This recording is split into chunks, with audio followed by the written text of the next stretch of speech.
Salam əziz tələbələr, hər vaxtınız xeyir olsun. Vaxt qazandıran sualların 6-cı hissəsində şəkillərlə bağlı belə bir sual tipi var. İki formada həll oluna bilər. Bizdən nəyi soruşur? İkinci şüşə hansıdır soruşur. Ya ikinci şüşənin hər iki yerdə olduğu məqama baxarsınız, yəni ortaqları götürərsiniz.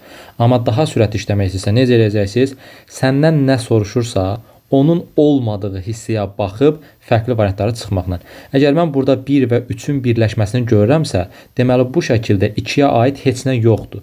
Burada olanlar 1 və 3-ə aiddirsə, variantlardan həmin hissələr çıxmalıyam. Çünki 1-ə və yaxud da ki 3-ə aiddir. Künclərdə olan qara hissələr ya 1-in ya 3-ündür. 2-nin deyil ki, yox onda A bəndini çıxaram, Y bəndini çıxaram.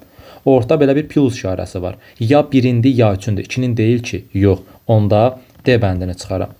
Ortada mərkəzdə çıxdıq, dairə məsələsi var. Bu dairəni görürsünüz. Dairə ya 1-indir, ya 3-ündür. 2-nin deyil ki, yox. Onda B bəndində çıxırsan, cavab hansı variant? C variantı. Bitdi.